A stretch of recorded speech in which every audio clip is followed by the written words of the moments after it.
Thank you, Jesus. Thank you, Jesus. Hallelujah. Hallelujah. യേശുവിൻ്റെ നാമത്തിൽ ജയമെടുക്കുന്നു, ജയമെടുക്കുന്നു, ജയമെടുക്കുന്നു. റബ ശത റബ ഖര. Oh, hallelujah, hallelujah, hallelujah. Thank you, Jesus. Thank you, Jesus. Thank you, Jesus. യേശുവിൻ്റെ നാമത്തിൽ ജയം, യേശുവിൻ്റെ നാമത്തിൽ ജയമെടുക്കുന്നു. Hallelujah. Thank you, Jesus. Thank you, Jesus. Thank you, Jesus. Yes, Lord. Yes, Lord. Yes, Lord. Hallelujah. Thank you, Jesus. Thank you, Jesus. Thank you, Jesus. Hallelujah. Thank you, Jesus. Oh, hallelujah. Praise the Lord. Praise the Lord. Praise the Lord. Thank you, Jesus. Hallelujah. Praise the Lord. ദൈവത്തിൻ്റെ അതിപരിശുദ്ധമായ നാമം വാഴ്ത്തപ്പെടുമാറാകട്ടെ.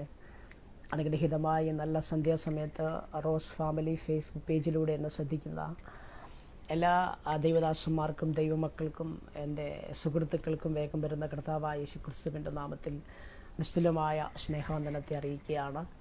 ഈ ആത്മീക ശുശ്രൂഷയിലേക്ക് എന്നെ ക്ഷണിച്ച കർത്താവിൻ്റെ ദാസിയോടുള്ള പ്രത്യേക നന്ദി അറിയിക്കുകയാണ്. കർത്താവിൻ്റെ ദാസിയെയും കുടുംബത്തെയും കർത്താവ് അനുഗ്രഹിക്കട്ടെ, തൻ്റെ സഹപ്രവർത്തകരെയൊക്കെ കർത്താവ് അനുഗ്രഹിക്കട്ടെ എന്ന് ഈ പ്രാരംഭ സമയത്ത് ഞാൻ ഓർപ്പിക്കുകയാണ്. കർത്താവ് എല്ലാവരെയും അനുഗ്രഹിക്കട്ടെ. ഈ സന്ധ്യാസമയത്ത് പരിശുദ്ധാത്മാവ് നൽകിയ ഒരു ചെറിയ ചിന്ത നിങ്ങളുമായി പങ്കുവെക്കുവാനാണ് ഞാൻ ആത്മാവിൽ ആഗ്രഹിക്കുന്നത്.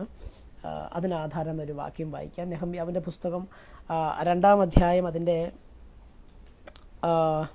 8-ാം അധ്യായം 8-ാം വാക്യത്തിൻ്റെ ലാസ്റ്റ് നെഹമ്യാവ് പറയുന്ന ഒരു പദം ഇങ്ങനെയാണ്: എൻ്റെ ദൈവത്തിൻ്റെ ദയയുള്ള കൈ എനിക്ക് അനുകൂലമായിരുന്നത് കൊണ്ട് രാജാവ് അത് എനിക്ക് തന്നു. ഒരു നിമിഷം ഒന്ന് പ്രാർത്ഥിക്കാം. പരിശുദ്ധനാകുന്ന ദൈവമേ, സ്വർഗീയ നല്ല കർത്താവേ, ഈ നല്ല സന്ധ്യാസമയത്തിനായി നന്ദിയോടെ കർത്താവിനെ സ്തുതിക്കുന്ന കർത്താവ്, ഈ സന്ധ്യാസമയത്ത് ഞങ്ങൾ ദൈവത്തിൻ്റെ വചനവുമായി നിൽക്കുമ്പോൾ പരിശുദ്ധാത്മാവെ അടിയൻ്റെ കൂടെ ഇറങ്ങി നിൽക്കണമെന്ന് ഞങ്ങളോട് പ്രാർത്ഥിക്കുന്നു. നിന്റെ ജനത്തെ പരിശുദ്ധാത്മാവ് തൊടുന്നതേക്കായി സ്തോത്രം. അടിയനെ ബലപ്പെടുത്തണമേ. ജ്ഞാനത്തിൻ്റെ വശീകരണ വാക്കല്ല, ആത്മാവിൻ്റെയും ശക്തിയുടെയും പ്രദർശനങ്ങളാക്കി മാറ്റണമേ എന്നോട് പ്രാർത്ഥിക്കുന്നു. പ്രാർത്ഥന ഘടകനായി സ്തോത്രം, യേശുവിൻ്റെ നാമത്തിൽ തന്നെ ആമേൻ. നമുക്കറിയാം, നെഹമ്യാവ് എന്ന് പറഞ്ഞ ഒരു ഭക്തനായ മനുഷ്യൻ ഒരു വലിയ ദൗത്യത്തിന് വേണ്ടി പുറപ്പെടുമ്പോൾ അനുവാദം ലഭിക്കുമ്പോൾ താൻ പറയുന്ന ഒരു പദമാണ് നാം വായിച്ചത്: എൻ്റെ ദൈവത്തിൻ്റെ ദയയുള്ള കൈ എനിക്ക് അനുകൂലമായിരുന്നത് കൊണ്ട് രാജാവ് അത് തന്നു. ഇന്ന് ഈ സന്ധ്യാസമയത്ത് ദൗത്യമുള്ളവരോടാണ് ഞാൻ ഇന്ന് രാത്രി ഈ സന്ധ്യാസമയത്ത് സംസാരിക്കാൻ ആഗ്രഹിക്കുന്നത്. ഏതെങ്കിലും ദൗത്യവുമായി ബന്ധപ്പെട്ടുകൊണ്ട് നിങ്ങൾ ഭാരപ്പെടുന്നവരാണ് എങ്കിൽ, ഏതെങ്കിലും വിഷയങ്ങളുടെ മുമ്പിൽ നിങ്ങൾ ഭാരപ്പെടുന്നവരാണെങ്കിൽ, ഈ സന്ധ്യാസമയത്ത് ഞാൻ പരിശുദ്ധാത്മാവിനാൽ വിളിച്ചു പറയട്ടെ: ദൗത്യമേൽപ്പിച്ചവൻ ദൗത്യം നാം ചെയ്യാൻ വേണ്ടി പുതിയ വഴികൾ തുറക്കുക തന്നെ ചെയ്യും. ഈ സന്ധ്യാസമയത്ത് നിങ്ങൾക്ക് വിശ്വസിക്കാൻ കഴിയുമോ? ഏതെങ്കിലും ദൗത്യം നിങ്ങളുടെ അകത്തുണ്ട്, ഏതെങ്കിലും സ്വപ്നങ്ങൾ നിങ്ങളുടെ അകത്തുണ്ടെങ്കിൽ ഈ സന്ധ്യാസമയത്ത് ഞാൻ ആത്മാവിൽ പറയട്ടെ, അത് ചെയ്തെടുപ്പാൻ ദൈവത്തിൻ്റെ ദയയുള്ള കരം നമ്മോട് കൂടെയുണ്ട്. നമുക്കറിയാം, 1-ാം അധ്യായത്തിൽ യെരൂശലേം ദേവാലയത്തിൻ്റെ അവസ്ഥകളെ കുറിച്ച് കേട്ടറിഞ്ഞ നെഹമ്യാവ് 4 കാര്യങ്ങൾ ചെയ്യുകയാണ്. 1, കരയുകയാണ്. 2, ദുഃഖിച്ചു, ഉപവസിച്ചു, പ്രാർത്ഥിക്കുകയാണ്. 4 കാര്യങ്ങൾ താൻ ചെയ്യുകയാണ്. ഈ പ്രാരംഭ സമയത്ത് ഞാൻ പറയട്ടെ, ഏതെങ്കിലും വിഷയങ്ങളുടെ മുമ്പിൽ കരയുകയാണോ, പ്രാർത്ഥിക്കുകയാണോ, ഉപവസിക്കുകയോ ഒക്കെ ചെയ്യുന്ന ഓരോ ദൈവമക്കൾക്കും നിശ്ചയമായും വിടുതലുണ്ട് എന്നുള്ള സത്യം നമ്മൾ മറന്നു പോകരുത്. പലപ്പോഴും നമ്മുടെ ആവശ്യങ്ങൾ നമ്മൾ പറയുന്നത് മറ്റുള്ളവരോട് പറയുകയാണ്. നമ്മൾ മറ്റുള്ളവരോട് നമ്മുടെ സങ്കടങ്ങൾ പറഞ്ഞ് കരയുകയാണ്. എന്നാൽ ദാവീദ് രാവിലെ രാവിലെയും ഉച്ചയ്ക്കും വൈകിട്ടും സങ്കടം ബോധിപ്പിച്ച് കരയുന്നത് ദൈവത്തിൻ്റെ മുമ്പിലാണ്. ഞാൻ പലപ്പോഴും പല ആളുകളെ കണ്ടിട്ടുണ്ട്, സങ്കടങ്ങൾ മറ്റുള്ളവരോട് പറയുന്ന ആളുകളെ കണ്ടിട്ടുണ്ട്. പക്ഷേ ഇന്ന് ഈ സന്ധ്യാസമയത്ത് ഞാൻ ആത്മാവിൽ പറയാൻ, നമ്മുടെ വേദനകളെ പറയാൻ, നമ്മുടെ സങ്കടങ്ങളെ പറയാനൊക്കെ നമുക്കൊരാളുണ്ട്. അത് നമ്മുടെ കർത്താവായ യേശു ക്രിസ്തുവാണ്. ഈ സന്ധ്യാസമയത്ത് നിങ്ങൾ വിശ്വസിക്കുന്നുണ്ടോ? നിങ്ങൾ ഏതെങ്കിലും വിഷയങ്ങളുടെ മുമ്പിൽ ഭാരപ്പെട്ടാണ് ആയിരിക്കുന്നതെങ്കിൽ എൻ്റെ വിഷയങ്ങൾക്ക് മറുപടി നൽകാൻ എൻ്റെ ദൈവത്തിന് കഴിയും. എൻ്റെ പ്രാർത്ഥനകൾക്ക് മറുപടി നൽകാൻ എൻ്റെ ദൈവത്തിന് കഴിയുമെന്ന് ഈ സന്ധ്യാസമയത്ത് ആരെങ്കിലും വിശ്വസിക്കുന്നു എങ്കിൽ ആ ദയയുള്ള ദൈവത്തിൻ്റെ കരം ഈ സമയത്ത് നിങ്ങളുടെ മേൽ ഇറങ്ങി വരാൻ പോവുകയാണ്. നിങ്ങൾക്കറിയാമോ, അദ്ദേഹം പ്രാർത്ഥിക്കുകയാണ്, അദ്ദേഹം ഏറെ നാൾ കരയുകയാണ്. നമുക്കറിയാം, കുറേ നാൾ ദുഃഖിച്ചു, ഉപവസിച്ചു, പ്രാർത്ഥിക്കുകയാണ്. താൻ ജെറുസലേം ദേവാലയത്തിൻ്റെ മതിലിനോട് ബന്ധപ്പെട്ടുകൊണ്ടാണ് താൻ കരയുന്നത്. അത് തൻ്റെ ഒരു ദൗത്യമാണ്, ദൗത്യമായി താൻ ഏറ്റെടുക്കുകയാണ്. ആ വലിയ പണികളെ ഒറ്റയ്ക്ക് ചെയ്തെടുക്കാൻ വേണ്ടി താൻ ദൈവത്തോട് പ്രാർത്ഥിക്കുകയാണ്. അതിന് 1-ാം അധ്യായം 7-ാം വാക്യത്തിൽ ഇങ്ങനെ പറയുന്നു: ഞങ്ങൾ നിന്നോട് ഏറ്റവും വഷളത്വമായി പ്രവർത്തിച്ചിരിക്കുന്നു. നിന്റെ ദാസനായ മോശയോട് നീ കൽപ്പിച്ച കൽപ്പനകളും ചട്ടങ്ങളും വിധികളും ഞങ്ങൾ പ്രമാണിച്ചിട്ടുമില്ല. അപ്പം ഇതെല്ലാം ഈ നെഹമ്യാവ് തൻ്റെ കുറവുകളെ, തങ്ങളുടെ ജാതിയുടെ കുറവുകളെ അല്ലെങ്കിൽ തങ്ങളുടെ വംശത്തിൻ്റെ കുറവുകൾ മുഴുവൻ താൻ ഏറ്റുപറഞ്ഞുകൊണ്ട് ദൈവസന്നിധിയിൽ കരയുമ്പോൾ, അതിൻ്റെ 1-ാം അധ്യായം ലാസ്റ്റ് വാക്യം ഇങ്ങനെ പറയുകയാണ്: കാര്യം ഇന്ന് അടിയന് കാര്യം സാധിപ്പിച്ച് ഈ മനുഷ്യൻ്റെ മുമ്പാകെ എനിക്ക് ദയ ലഭിക്കുമാറാക്കണമേ എന്ന് പറഞ്ഞുകൊണ്ട് തൻ്റെ പ്രാർത്ഥന അവസാനിപ്പിക്കുകയാണ്. പക്ഷേ ഒരു കാര്യം ശ്രദ്ധിക്കുക, പ്രാർത്ഥന അവസാനിപ്പിച്ചു 2-ാം അധ്യായം ആകുമ്പോൾ തനിക്ക് ദയയുള്ള ദൈവത്തിൻ്റെ കരം കൂടെ ഉണ്ടെന്ന് ഒരു ഉറപ്പ് വരികയാണ്. 1-ാം അധ്യായത്തിൽ പ്രാർത്ഥന, 1-ാം അധ്യായത്തിൽ കരച്ചിൽ, 1-ാം അധ്യായത്തിൽ താൻ ഉപവസിക്കുന്നു, പ്രാർത്ഥിക്കുന്നു, യാചിക്കുന്നു. പക്ഷേ 2-ാം അധ്യായത്തിൽ ദൈവത്തിൻ്റെ ദയയുള്ള കരം കൂടെ ഉണ്ടെന്ന് നെഹമ്യാവ് ഉറപ്പിക്കുകയാണ്. ഈ സന്ധ്യാസമയത്ത് ഞാൻ ആത്മാവ് വിളിച്ചു പറയട്ടെ, ഏതെങ്കിലും വിഷയങ്ങളുടെ മുമ്പിൽ കരയുന്നവരാണോ, ഏതെങ്കിലും വിഷയങ്ങളുടെ മുമ്പിൽ പ്രാർത്ഥിക്കുന്നവരാണോ, ഉപവസിക്കുന്നവരാണോ, നിശ്ചയമായും ദൈവത്തിൻ്റെ കരം കൂടെ ഉണ്ടെന്നുള്ള സത്യം ഈ സന്ധ്യാസമയത്ത് നമ്മൾ തിരിച്ചറിയണം. നമുക്കറിയാം, ഈ ലോകം പലപ്പോഴും നമുക്ക് അനുകൂലമല്ല പ്രിയപ്പെട്ടവരെ. പലപ്പോഴും നമ്മൾ വലിയ ദൗത്യമൊക്കെ ഏറ്റെടുത്ത് വലിയ സ്വപ്നങ്ങളുമൊക്കെ ആയിട്ട് നടക്കുമ്പം നമുക്കറിയാം, ലോകം പലപ്പോഴും നമുക്ക് എതിരായിരിക്കാം, കൂടെയുള്ളവർ നമുക്ക് എതിരായിരിക്കാം. പക്ഷേ ദൗത്യമുള്ളവന് അടങ്ങിയിരിക്കാൻ കഴിയില്ല, ദൗത്യമുള്ളവന് മിണ്ടാതിരിക്കാൻ കഴിയില്ല, ദൗത്യമുള്ളവന് പ്രാർത്ഥിക്കാതിരിക്കാൻ കഴിയില്ല. എനിക്കറിയാം, ഈ ഗ്രൂപ്പിൽ കർത്താവിന്റെ ദാസി പല മെസ്സേജുകൾ പല ടൈമുകൾ ദേവദാസന്മാർക്ക് കൊടുക്കുകയാണ്. എന്താണ് കാരണം?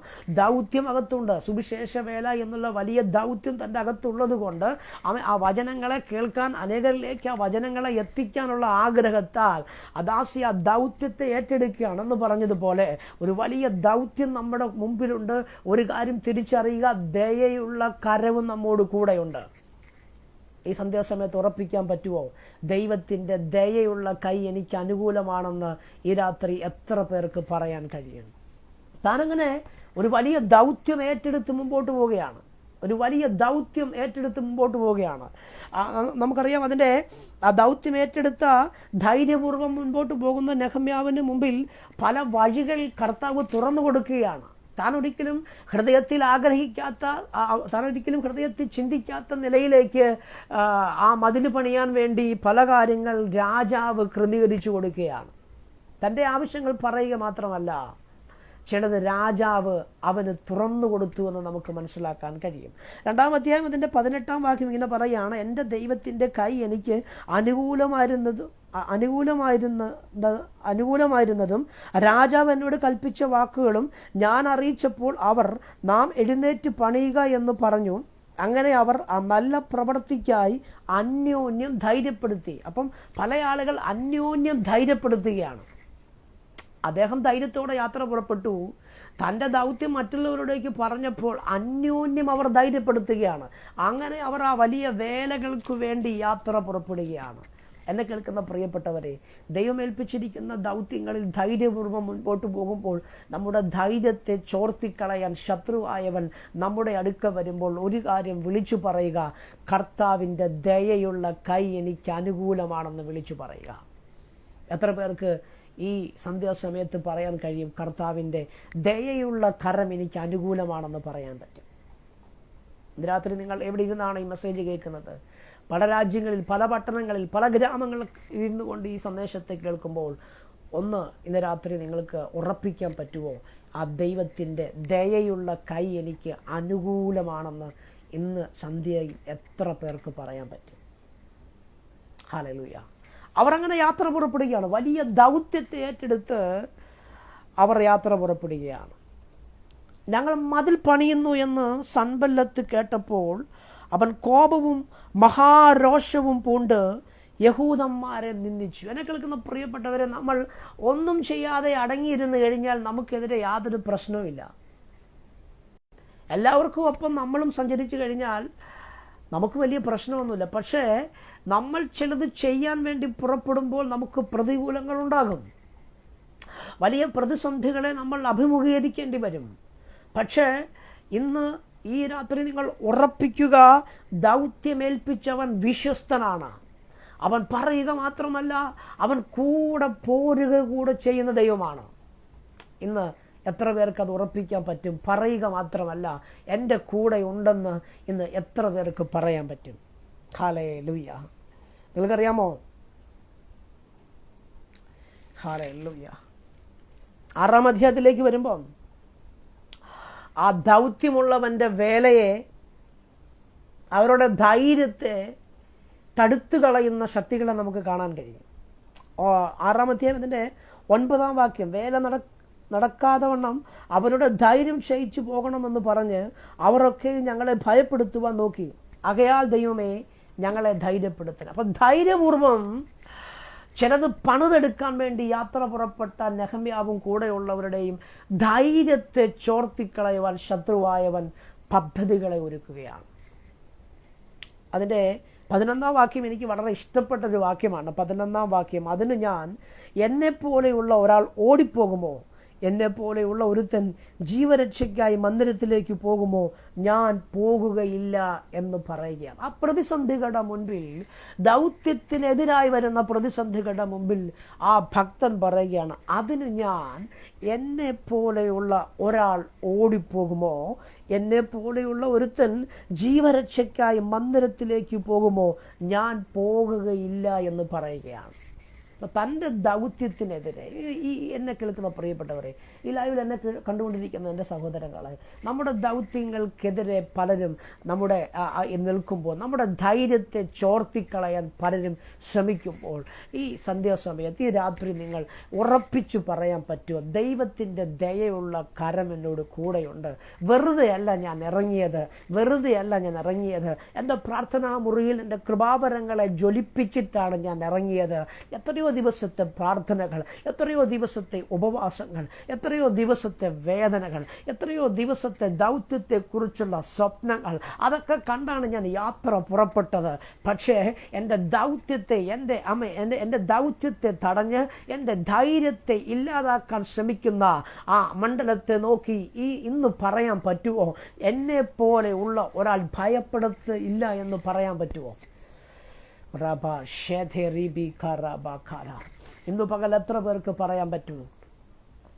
എന്നെ പോലെയുള്ള ഒരാൾ ഭയപ്പെടത്തില്ല, എന്നെ പോലെയുള്ള ഒരാൾ ഭയപ്പെടത്തില്ല. കാരണം ഒരു ദൗത്യം എൻ്റെ മേലുണ്ട്, ഒരു നിയോഗം എൻ്റെ മേലുണ്ട്. ഇത് ഞാൻ വെറുതെ ഇറങ്ങിപ്പുറപ്പെട്ടതല്ല. ഇത് വർഷങ്ങളായിട്ടുള്ള എൻ്റെ ഹൃദയത്തിൻ്റെ സ്വപ്നമാണ്, എൻ്റെ ആഗ്രഹമാണ്. അതിനെ ആർക്കും തടുക്കാൻ കഴിയില്ലെന്ന് ഇന്ന് ഈ സന്ധ്യയിൽ എത്ര പേർക്ക് പറയാൻ പറ്റും? അവർ ധൈര്യത്തെ ചോർത്താൻ ശ്രമിക്കുകയാണ്. അവർ പലപ്പോഴും വിശ്വാസ ജീവിതത്തിൽ നമ്മുടെ ധൈര്യങ്ങൾ ചോർന്നു പോകാറുണ്ട്. പലപ്പോഴും നമ്മൾ വേണ്ട രീതിയിൽ, നമ്മൾ പ്രതീക്ഷിക്കുന്ന രീതിയിലേക്ക് കാര്യങ്ങൾ വരാതിരിക്കുമ്പോൾ ധൈര്യങ്ങളെ ചോർന്നു പോകുന്ന അവസ്ഥകൾ നമുക്ക് കാണാൻ കഴിയുന്നുണ്ട്. പക്ഷേ ഇവിടെ ഭക്തൻ പറയുകയാണ്, എന്നെ പോലെയുള്ള ഒരാൾ ഓടിപ്പോകുമോ? എന്നെ പോലെയുള്ള ഒരുത്തൻ ജീവരക്ഷയ്ക്കായി മന്ദിരത്തിലേക്ക് പോകുമോ? ഞാൻ പോകുകയില്ല എന്ന് ഉറപ്പിച്ചു പറയുകയാണ്. ഭക്തന്മാരെല്ലാം പ്രതിസന്ധികളുടെ മുമ്പിൽ വലിയ തീരുമാനങ്ങൾ എടുത്തവരാണ്. വലിയ തീരുമാനങ്ങൾ എടുത്തവരാണ്. നിങ്ങൾക്കറിയാമോ, ദാവീദ് എന്ന് പറഞ്ഞ മനുഷ്യൻ താൻ യുദ്ധത്തിന് പോകുന്ന സമയം താൻ ഇങ്ങനെ പറയുന്നുണ്ട്. 1 ശമൂവേലിന്റെ പുസ്തകം 17-ാം അധ്യായം 32-ാം വാക്യത്തിൽ ദാവീദ് പറയുന്നൊരു പദം ശ്രദ്ധേയമാണ്. അടിയൻ ചെന്ന് ഈ ഫെലിസ്ത്യനോട് അംഗം പൊരുതുമെന്ന് പറഞ്ഞു. ധൈര്യത്തോടെ പ്രഖ്യാപിക്കുകയാണ്. ഇവിടെ നെഹമ്യാവ് പറയുകയാണ്, മുമ്പിലുള്ള പ്രതിസന്ധികളെ നോക്കി ധൈര്യത്തോടെ പറയുകയാണ്, ഞാൻ പോകത്തില്ല, ഞാൻ ഈ വേറെ ഇട്ടിട്ട് പോകത്തില്ല. ആമേൻ, ഞാൻ എൻ്റെ ജീവരക്ഷയ്ക്കായി പോകത്തില്ല. ദാവീദ് പറയുകയാണ്, 1 ശമൂവേലിന്റെ പുസ്തകം 17-ാം അധ്യായം 32-ാം വാക്യം, അടിയൻ ചെന്ന് ഈ ഫെലിസ്ത്യനോട് അംഗം പൊരുതുമെന്ന് പറയുകയാണ്. നമുക്കറിയാം, യോശുവയുടെ പുസ്തകം 14-ാം അധ്യായം 12-ാം വാക്യത്തിൽ ഭക്തനായ കാലേബ് പറയുന്ന ഒരു പദം ശ്രദ്ധേയമാണ്. പട്ടണത്തിന്റെ വലിപ്പം വലുതാണ്, അതിന്റെ ഉറപ്പും വലുതാണ്, പക്ഷേ യഹോവ എന്നോട് കൂടെ ഉണ്ട് എങ്കിൽ ഞാൻ ആ മലയെ ജയിക്കുമെന്ന് പറയുകയാണ്. ഹെബ്രോനെ ജയിക്കുമെന്ന് പറയുകയാണ്. കിര്യത്ത് അർബ എന്ന് പറഞ്ഞ ആ പട്ടണത്തെ, ആ മലയെ ജയിക്കുമെന്നുള്ള ഒരു സ്റ്റാൻഡ് താൻ പറയുകയാണ്. അങ്ങനെയാണെങ്കിൽ എന്നെ കേൾക്കുന്ന പ്രിയപ്പെട്ടവരെ, മുമ്പിലുള്ള പ്രതിസന്ധികളെ നോക്കി പറയാൻ പറ്റുമോ?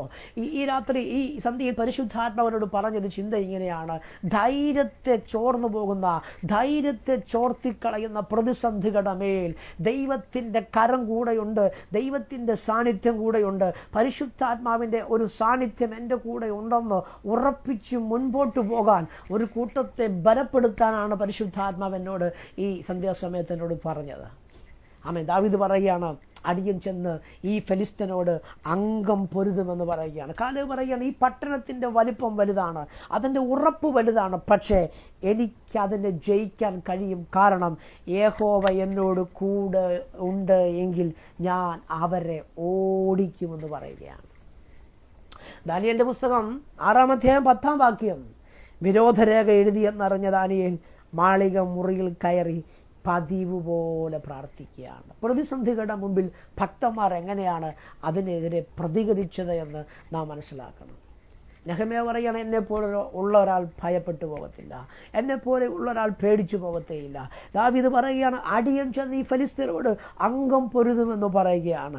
കാലേബ് പറയുകയാണ്, ഈ പട്ടണത്തിൻ്റെ വലിപ്പം വലുതാണ്, അതിൻ്റെ ഉറപ്പൊക്കെ ശക്തമാണ്, പക്ഷേ യഹോവ എന്നോട് കൂടെ ഉണ്ട് എങ്കിൽ ഞാൻ അതിനെ ജയിക്കുമെന്ന് പറയുകയാണ്. വിരോധരേഖ എഴുതി എന്നറിഞ്ഞ ദാനിയേൽ മാളിക മുറിയിൽ കയറി പ്രാർത്ഥിക്കുകയാണ്. അവർ ആ പ്രതിസന്ധികളെ എങ്ങനെയാണ് അവർ അഭിമുഖീകരിക്കുന്നത്? എബ്രായബാലന്മാർ പറയുന്നൊരു പദം ശ്രദ്ധേയമാണ്. ദാനിയേലിന്റെ പുസ്തകം 3-ാം അധ്യായം അതിന്റെ 17-ാം വാക്യം, ഞങ്ങൾ സേവിക്കുന്ന ദൈവത്തിന് ഞങ്ങളെ വിടുവിക്കാൻ കഴിയുമെങ്കിൽ, 3:18, അല്ലെങ്കിലും ഞങ്ങൾ രാജാവിൻ്റെ ദേവന്മാരെ സേവിക്കുകയില്ല എന്ന് പറയാണ്. പ്രതിസന്ധികളുടെ മുമ്പിൽ അവർ എങ്ങനെയാണ് പ്രതികരിച്ചത് എന്ന് നാം പഠിക്കണം. അങ്ങനെയാണെങ്കിൽ വലിയ പ്രശ്നങ്ങൾ നമ്മുടെ ജീവിതത്തിൽ ആഞ്ഞടിക്കുമ്പോൾ, നമ്മുടെ ദൗത്യങ്ങൾക്കെതിരെ, വിശ്വാസ ജീവിതത്തിൻ്റെ യാത്രകൾക്കെതിരെ, പലപ്പോഴും നമ്മുടെ സ്വപ്നങ്ങൾക്കെതിരെ, നമ്മുടെ നിയോഗങ്ങൾക്കെതിരെ വരുന്ന പ്രതിസന്ധികളെ നോക്കി എന്നെ കേൾക്കുന്ന പ്രിയപ്പെട്ടവരെ, നിങ്ങൾക്ക് പറയാൻ പറ്റൂ, എന്നെപ്പോലെ ഉള്ളൊരാൾ ഭയപ്പെട്ടു പോകത്തില്ല, എന്നെപ്പോലെ ഉള്ളൊരാൾ പിന്തിരിഞ്ഞു പോകത്തില്ല. പലരും പിന്തിരിഞ്ഞു പോയിട്ടുണ്ടായിരിക്കും, പക്ഷെ ഞാൻ പിന്തിരിഞ്ഞു പോകത്തേയില്ല. കാരണം ദൗത്യം എൻ്റെ മേൽ കിടക്കുകയാണ്, നിയോഗം എൻ്റെ മേൽ കിടക്കുകയാണ്. വെറുതെയല്ല ഇറങ്ങിയത്, പ്രാർത്ഥിച്ചും ആ നിയോഗത്താൽ ഉപവസിച്ചും പ്രാർത്ഥിച്ചുമൊക്കെ മുൻപോട്ട് പോകുന്ന ദൈവമക്കളെ നോക്കി ഇന്ന് രാത്രി ഞാൻ ആത്മാവിൽ കൈമാറാം. ധൈര്യത്തെ ചോർത്തിക്കളയുന്ന പൈശാചിക മേഖലകളെ നോക്കി ഒന്ന് വായ് തുറന്ന് പറയാൻ പറ്റുമോ? ഞാൻ ഒരിക്കലും പിൻപോട്ട് പോകത്തില്ല, ഞാൻ ഒരിക്കലും പിറകോട്ട് പോകത്തില്ല. എൻ്റെ കർത്താവിൻ്റെ ദയയുള്ള കൈ എന്നോട് കൂടെ ഉണ്ടെന്ന് ഇന്ന് രാത്രി പറയാൻ പറ്റുമോ? നിങ്ങൾക്കറിയാമോ, ആടി ഉലയുന്ന കപ്പലിനകത്തും ഭയമില്ലാതിരിക്കാൻ കാര്യം എന്തെന്നറിയാമോ? പൗലോസ്, ആടി ഉലയുന്ന കപ്പലാ, വലിയ കാറ്റടിക്കുക, കപ്പൽ തകരും വിധത്തിൽ കാറ്റടിക്കുക, പക്ഷേ ഭക്തന് ഭയമില്ല. കാരണം അവൻ കോട്ടയ്ക്കകത്ത് ആരുമില്ലാതിരുന്നപ്പം ഇറങ്ങി വന്ന് ധൈര്യമായിരിക്കുക എന്ന് പറഞ്ഞ കർത്താവിൻ്റെ കരം കൂടെ ഉണ്ടെന്നുള്ളൊരു ഉറപ്പ് ഭക്തനുണ്ടായിരുന്നു. ഇന്ന് രാത്രി എന്നെ കേൾക്കുന്ന പ്രിയപ്പെട്ടവരെ, ജീവിതത്തിന് വലിയ പ്രതിസന്ധികൾ ആഞ്ഞടിക്കുമ്പം, പ്രതികൂലങ്ങൾ ആഞ്ഞടിക്കുമ്പം, പലപ്പോഴും മുൻപോട്ട് പോകാൻ കഴിയാത്ത സാഹചര്യങ്ങൾ ഞെരുങ്ങുമ്പോൾ, അരുമനാഥൻ പറഞ്ഞൊരു വാക്ക് ഓർത്ത് അതിൽ ധൈര്യം പൂണ്ട് എത്ര പേർക്ക് മുൻപോട്ട് പോകാൻ ഇന്ന് രാത്രി എത്ര പേർക്ക് കഴിയും? ദൗത്യമുള്ളവനെതിരെ, നിയോഗമുള്ളവനെതിരെ നിൽക്കുന്ന പൈശാചിക മേഖലകളെ നോക്കിപ്പറ, എന്നെ അതിനെ കിട്ടത്തില്ല, എന്നെ തകർക്കാൻ കഴിയത്തില്ല, പലരെയും തകർത്തതുപോലെ എന്നെ അതിനെ ഒന്നും ചെയ്യാൻ കഴിയത്തില്ല എന്ന് എത്ര പേർക്ക് ഇന്ന് രാത്രി പറയാൻ കഴിയും? അങ്ങനെയാണെങ്കിൽ ഇന്ന് രാത്രി നിങ്ങൾ എവിടെ ഇരിക്കുന്നു അവിടെ മേലൊരു ദൈവ സാന്നിധ്യത്തെ പരിശുദ്ധാത്മാവ് പകരാൻ പോവുക. അസാധാരണമായ പരിശുദ്ധാത്മാവിൻ്റെ ശക്തിയെ പരിശുദ്ധാത്മാവ് പകരാൻ പോവുക. തൻ്റെ ശക്തി കൊണ്ട് അവൻ ധൈര്യമുള്ളവരാക്കി ചിലരെ മാറ്റാൻ പോവുക. അപ്പോസ്തല പ്രവൃത്തിയിൽ ഇങ്ങനൊരു വചനമുണ്ട്. അവർ പത്രോസിൻ്റെയും യോഹന്നാൻ്റെയും ധൈര്യം കാണുകയാലും അവർ സാമാന്യരും പഠിപ്പില്ലാത്തവരെന്ന് ഗ്രഹിക്കാനും അവർ ആശ്ചര്യപ്പെട്ടുവെന്ന്. കാരണം അവരുടെ ധൈര്യം കണ്ടപ്പോൾ, അവരുടെ ഭാവം കണ്ടപ്പം, അവരുടെ വാക്കുകളുടെ ശക്തി കണ്ടപ്പം, അവരുടെ രീതികളെ കണ്ടപ്പോൾ അവർ പറഞ്ഞു, അയ്യോ ഇവർ പഠിപ്പില്ലാത്തവരാണ്, ഇവർ സാമാന്യരാണ്. ഇവരുടെ ധൈര്യം കണ്ടപ്പോൾ അവർ ആശ്ചര്യപ്പെട്ടതുപോലെ നിയോഗത്തോടെ യാത്ര പുറപ്പെടുന്ന ദൈവമക്കളെ നോക്കി ഞാൻ ആത്മാവിൽ പറയാം, ആർക്കും തടുക്കാൻ കഴിയാതെ വണ്ണം ദൈവത്തിൻ്റെ ശക്തിയാൽ അവൻ നിങ്ങളെ നിറച്ച് നിങ്ങളുടെ മേൽ ഏൽപ്പിക്കപ്പെട്ട ദൗത്യത്തെ ചെയ്തെടുക്കാൻ പരിശുദ്ധാത്മാവ് നിങ്ങളോട് കൂടെയുണ്ട്. നെഹമ്യാവ് പണി തുടങ്ങിയപ്പോൾ സൻബല്ലത്തും തോബിയാവും എതിരായി വരികയാണ്. ആരുമില്ലാത്ത പ്രതിസന്ധികൾ, ആർക്കുമില്ലാത്ത പ്രതിസന്ധികളൊക്കെ തനിക്കെതിരെ വരികയാ. സ്വന്തം ജനങ്ങൾ തന്നെ ഒറ്റിക്കൊടുക്കുകയാ. വലിയ ദൗത്യത്തോടെ യാത്ര പുറപ്പെടുന്ന ഭക്തനെ പല രീതിയിൽ ഭയപ്പെടുത്താൻ വേണ്ടിയും പല രീതിയിൽ വേദനിപ്പിക്കാൻ വേണ്ടിയും പലരും ഇറങ്ങിത്തിരിക്കുമ്പോൾ ഒരു കാര്യം ഭക്തൻ അറിയാം, എനിക്ക് ഭയമില്ല, എന്നെ ധൈര്യപ്പെടുത്തുന്ന ഒരാളുണ്ടെന്നുള്ള ഉറപ്പോടുകൂടി ആ മനുഷ്യൻ മുൻപോട്ട് പോവുകയാണ്. എന്നെ കേൾക്കുന്ന പ്രിയപ്പെട്ടവർ, ഈ മെസ്സേജ് ഞാൻ നിങ്ങളിലേക്കാണ് ഞാൻ പറഞ്ഞു വെക്കാൻ ആഗ്രഹിക്കുന്നത്.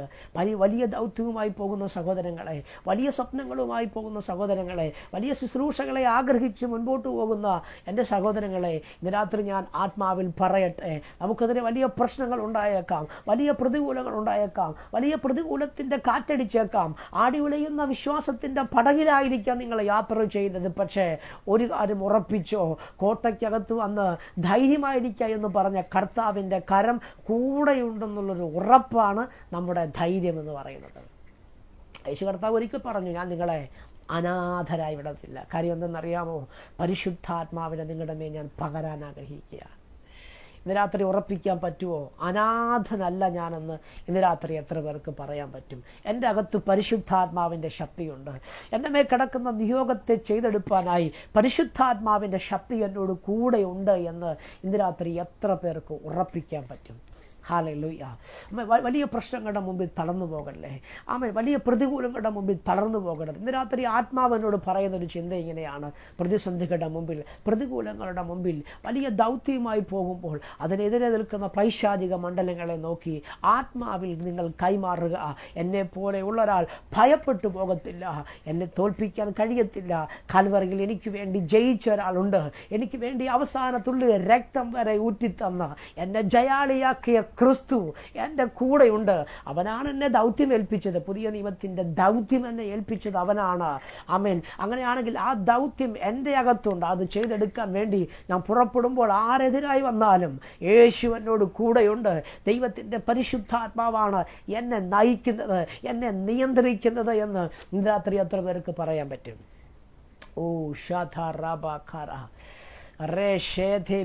ഏതെങ്കിലും പ്രാർത്ഥനാ വിഷയമുള്ളവർ കമൻറ്റ് ചെയ്യുക. ഞാൻ നിങ്ങൾക്ക് വേണ്ടി പ്രാർത്ഥിക്കാൻ ആഗ്രഹിക്കുകയാണ്. ഹല്ലേലൂയ. ദൗത്യങ്ങൾക്കെതിരെ, നിയോഗങ്ങൾക്കെതിരെ, സ്വപ്നങ്ങൾക്കെതിരെ നിൽക്കുന്ന എല്ലാ പൈശാചിക പോരുകളും യേശുവിൻ്റെ നാമത്തിൽ മാറിപ്പോകട്ടെ. ദർശനമുള്ളവനെ പൊട്ടക്കിണറ്റിലിട്ട ലോകമാണ്. പക്ഷേ ദർശനമുള്ളവൻ പൊട്ടക്കിണറ്റിലാണെങ്കിലും ദൈവത്തിൻ്റെ സമയമാകുമ്പോൾ പുറത്തു വരും. ദർശനത്താൽ തന്നെ പുറത്തു വരും. ദർശനമുള്ളവനെ പൊട്ടക്കിണറ്റിലിട്ടാലും ദർശനത്താൽ അവൻ പുറത്തു വന്നതുപോലെ നിങ്ങളുടെ മേൽ കിടക്കുന്ന ദർശനത്താൽ നിങ്ങൾ പുറത്തു വരാൻ പോകുകയാണ്. ഞാൻ നിങ്ങൾക്ക് വേണ്ടി പ്രാർത്ഥിക്കാൻ പോകുകയാണ്. പരിശുദ്ധനാകുന്ന ദൈവമേ, സ്വർഗീയ നല്ല കർത്താവേ, ഈ നല്ല സന്ധ്യാസമയത്തിനായി ഞങ്ങൾ നന്ദിയോടെ കർത്താവിനെ സ്തുതിക്കുന്നു. കർത്താവ് ഈ ലൈവിൽ ജോയിൻ ചെയ്തിരിക്കുന്ന സകലരെയും കർത്താവ് അനുഗ്രഹിക്കണമേ. അതിനുശേഷം അതിൽ കാണുന്ന സകലരെയും കർത്താവ് അനുഗ്രഹിക്കണമെന്നുകൊണ്ട് പ്രാർത്ഥിക്കുന്നു. കർത്താവെ, ദൈവത്തിൻ്റെ പരിശുദ്ധാത്മാവിനാൽ അവിടുന്ന് ഞങ്ങളെ നിറയ്ക്കണമെന്നുകൊണ്ട് പ്രാർത്ഥിക്കുന്നു. ഏതെങ്കിലും വിഷയങ്ങളുടെ മുമ്പിൽ ഭാരത്തോടെ പ്രയാസത്തോടെ അതിനെ അതിജീവിക്കാൻ കഴിയാതെ വേദനയോടെയാണ് ഇന്ന് രാത്രി കഴിയുന്നതെങ്കിൽ ആത്മാവ് ഇപ്പോൾ തന്നെ അതിനെ തൊടുന്നതേക്കായ വിഷയത്തെ തൊടുന്നതേക്കായി ഞങ്ങൾ നന്ദിയോടെ കർത്താവിനെ സ്തുതിക്കുന്ന. കർത്താവെ, ഞങ്ങളുടെ മേൽ കിടക്കുന്ന ദൗത്യത്തിനെതിരെ, നിയോഗങ്ങൾക്കെതിരെ, ഞങ്ങളുടെ ശുശ്രൂഷകൾക്കെതിരെ, ഞങ്ങളുടെ ഭാവിക്കെതിരെ നിൽക്കുന്ന എല്ലാ പോരുകളും യേശുവിൻ്റെ നാമത്തിൽ മാറട്ടെ. ഞങ്ങളുടെ ധൈര്യത്തെ ചോർത്തിക്കളയുന്ന എല്ലാ പൈശാചിക തന്ത്രങ്ങളും യേശുവിൻ്റെ നാമത്തിൽ മാറിപ്പോകട്ടെ. രാത്രി ഞങ്ങൾ അഭിഷേകത്തോടെ പ്രാർത്ഥിക്കുന്നു. അസാധാരണമായ അഭിഷേകത്തെ കർത്താവ് കൈമാറുന്നതേക്കായി സ്തോത്രം ചെയ്യുന്നു. പ്രാർത്ഥന കേട്ടതിനായി സ്തോത്രം യേശുവിൻ്റെ നാമത്തിൽ തന്നെ. ആമേൻ. സമയം അനുവദിച്ച കർത്താവിൻ്റെ ദാസിയോടും ദൈവസഭയോടും ഉള്ള പ്രത്യേക നന്ദി അറിയിക്കുകയാണ്. കർത്താവ് എല്ലാവരെയും അനുഗ്രഹിക്കട്ടെ.